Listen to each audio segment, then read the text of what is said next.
Oh. Oh. Okay. Will all the men in the class please raise your hands? Now look around you. If you guys do not cry, all the women in here will outlive you. Yeah.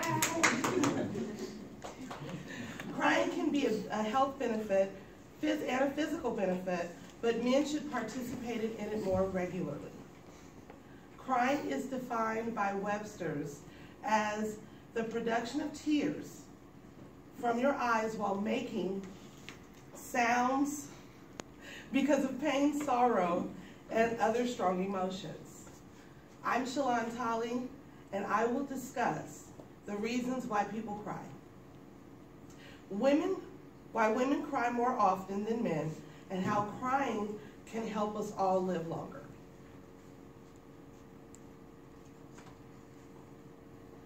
Now, Dr. Nick Knight of the UK publication, The Independent, states that there are 3 reasons why we shed tears. Number 1, the basal tears. It keeps the cornea lubricated. Number 2, the reflex tears, which helps to clear irritants out of our eyes. And number 3, that is the psychic tears, which we use in times of pain, hurt, sorrow.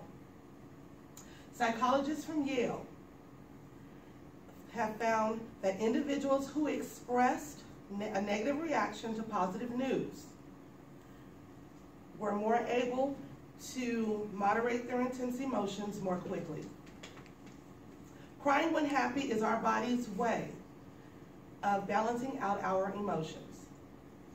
When you experience stress, anger, and sadness, psychic tears contains a natural painkiller called leucoencephalin.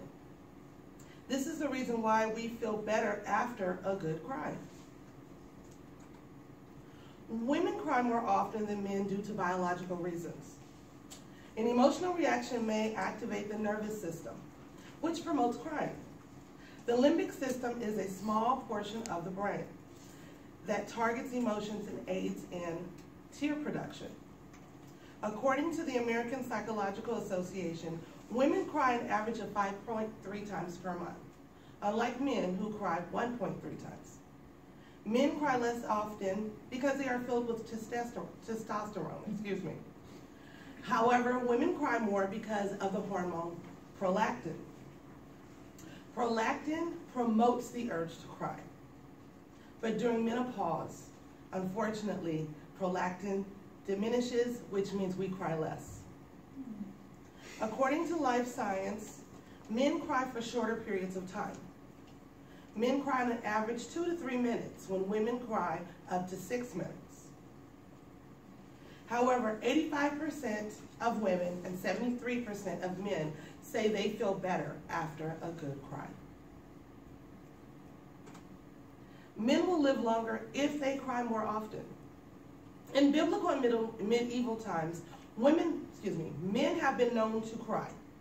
But studies have shown that during the industrial age, bosses discouraged emotive displays in order to increase production. The cheat sheet reports men generally go long periods of time without crying because they are afraid of being seen as feminine. But ProQuest reported William Frey, a doctor who has studied crying since 1979, states the lack of tears will explain why men don't live as long as women. Shedding tears may be the body's mechanism for flushing out some of the harmful chemicals during periods of stress, therefore breaking the chains that leads to heart disease and brain damage. Because stress hormones are seen in tears, crying allows our body to heal. I will conclude by saying everyone is capable of crying, but not all of us do, because of how we will be perceived. Crying is not a female trait, it is a human one. When we cry, it can benefit our physical and our mental state. But men need to practice this more often. As humans, we cannot claim to be superior beings if we avoid emotions. If all people would be willing to display their feelings, we would all live longer. Since crying is harder for men, maybe watching a good rom-com, listening to music, or looking at old photos might do the trick. If men openly express how they feel, they may finally surpass women in life. Thank you.